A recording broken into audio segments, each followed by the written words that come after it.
কাবেরী মৈত্রেয়, ৭১, ঢাকা। অর্থ পাচার রোধ করে আবাসন খাতকে চাঙ্গা করতে বিনা প্রশ্নে অপ্রদর্শিত অর্থ আবাসন খাতে বিনিয়োগের ব্যবস্থা জরুরি।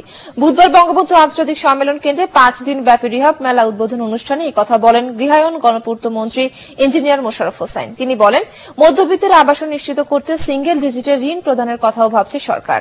বিস্তারিত রিয়াসিজানের রিপোর্ট। রাজনৈতিক অস্থিতিশীলতা, স্বল্প সুদে দীর্ঘমেয়াদী ঋণের অভাব, গ্যাস সংযোগ বন্ধ, সোলার প্যানেল সংযোগের শর্ত, সেবা প্রদানকারী সংস্থাগুলোর সমন্বয়হীনতা সহ নানা সমস্যায় মন্দা যাচ্ছে আবাসন খাতের ব্যবসা। আর এই মন্দা অবস্থা কাটাতেই আয়োজন করা হলো রিহ্যাব ফেয়ার 2015। একই ছাদের নিচে আবাসন খাত সংশ্লিষ্ট ও ক্রেতা দর্শনার্থীদের মিলন মেলার এই আয়োজনে প্রাণ ফিরে পাবে আবাসন খাত, এমন আশা আয়োজকদের। সাপ্লাই এবং ডিমান্ডের যে গ্যাপ, সেটা এখন কিন্তু কমে এসেছে।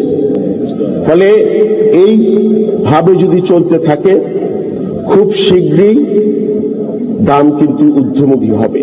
প্রবাসী ক্রেতাদের জন্য সিঙ্গেল ডিজিটে 50 ভাগ লোনের সরকারি উদ্যোগকে স্বাগত জানিয়ে আয়োজকরা বলেন, বাজেটে আবাসন খাতে কালো টাকা বিনিয়োগের কথা বলা হলেও আইনি জটিলতায় তা বাস্তবায়ন হয়নি। দুদকে আইনের কারণে সোর্স জিজ্ঞাসা করার দুদকের যে আইন আছে, সেটার এই দ্বৈত নীতির কারণে আমরা এই টাকাটা আমাদের দেশে ধরে রাখতে পারছি না। 5 দিনের এই মেলার উদ্বোধনী বক্তব্যে গৃহায়ন ও গণপূর্ত মন্ত্রী বলেন, জিডিপিতে 15% অবদান রাখা আবাসন খাতের প্রতি সরকারের সুদৃষ্টি রয়েছে। অর্থ পাচার রোধ করে অপ্রদর্শিত অর্থ এ খাতে বিনিয়োগের কথাও জানান তিনি। সেটা থেকে বাঁচাতে হলে সরকারকে কিছু প্যাকেজ করে আনতে হবে এবং একটু ছাড় দিতে হবে। প্রতিষ্ঠিত যেন এখানে দিলে যেন এটা প্রশ্ন করা না হয়। মধ্যবিত্তের হাতের নাগালে আবাসন ব্যবস্থা নিশ্চিত করতে সিঙ্গেল ডিজিটে দীর্ঘমেয়াদী লোনের ব্যাপারেও সরকার ভাবছেন বলে জানান তিনি।